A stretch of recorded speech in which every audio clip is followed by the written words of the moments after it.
When your young puppy is pulling towards another dog, it might not seem that big of a problem, but if it's not addressed, it can become a huge issue, which is exactly what has happened here. Now, a friend of a friend knows that I specialise in reactivity and pulling-based cases, and he was desperate for my help.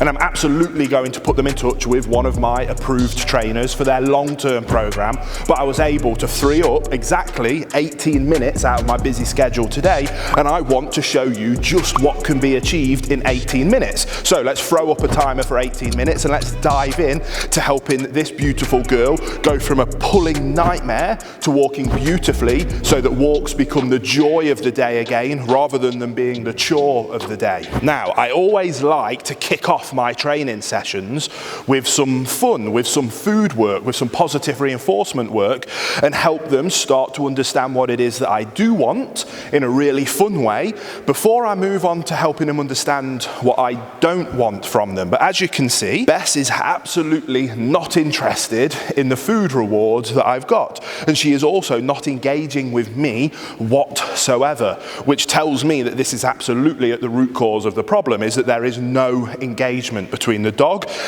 and that other thing on the end of the lead. And right now, that's me. But for us to be able to make progress, I need her to start looking up for me for guidance and direction. So I'm not going to waste any more of my 18 minutes, and I'm going to dive straight into my tune-up drill. Now, the two main things that I'm looking to achieve from my tune-up drill is, first and foremost, guidance and direction. Helping the dog understand that they must look up to me for guidance and direction, and more importantly, they must follow my direction. And I'm giving them that guidance and direction because I love them and I want to keep them safe, under control, so that we can explore the world and have an amazing life together. Which then takes me to the second thing that I'm trying to achieve with this drill, and that is helping them understand that there's a time and a place. And the time and the place for playing with dogs isn't right now. It isn't why we're on a lead. Now is the time and the place to pay attention to me, be with me, walk with me. There will come a time and a place where you're going to get to play and have fun and be a dog and do all of those amazing things, but they have to understand when that's appropriate, and more importantly in this situation, when it isn't. And now we've made huge progress with both of those two really important steps. I'm going to use the remainder of my 18 minutes to put it into real world practice. It's all well and good being able to do it here in my centre under low distraction, but that's no use to the owner. So let's go back, repeat what my staff did earlier by testing just how bad she is. Same situation, get the same dogs out, and let's see how much success we've been able to achieve in just 18 minutes.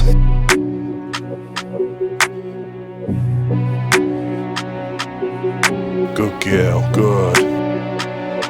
Good, good. So as you can see, absolutely huge progress. And how much time we've got left, Joe? 4 minutes. 4 minutes. We've got 4 minutes left. So as the remaining 4 minutes, what I'm going to do is I'm now going to bring Riley in, and we're going to utilise the power of a pack walk. As you saw earlier, she lost her mind at the concept of walking with another dog, but I'm going to bring that same dog back in, and we're going to dial that up, tune that up, but without wasting any more time. Let's get going with that. So I'm just going to sweep past you, Rach. How to casually take the lead. Riley, let's go. We're going to do the same principle. We're going to make the most of this last 4 minutes. As you can see, completely different energy, completely different aura.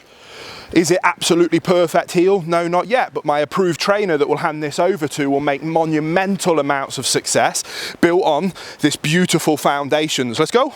Oh, look at that, perfect. Much better engagement, much better. Let's go. On a dime. It's exactly what I want to see. That shows that she's paying attention to me, even with a high distraction dog right next to her. If I do, let's go. And we can start building this up. And what a much more enjoyable experience is this compared to what it was about 16 or 17 minutes ago. And we are coming right up to the end of the 18 minutes. I need to go back and crack on. However, time and a place. Walking down to my paddock, the time and the place was to pay attention to me, follow my guidance and direction, and walk nicely. Now we're down here, the time and the place is going to be run, play, have fun, be dogs. time and a place for everything.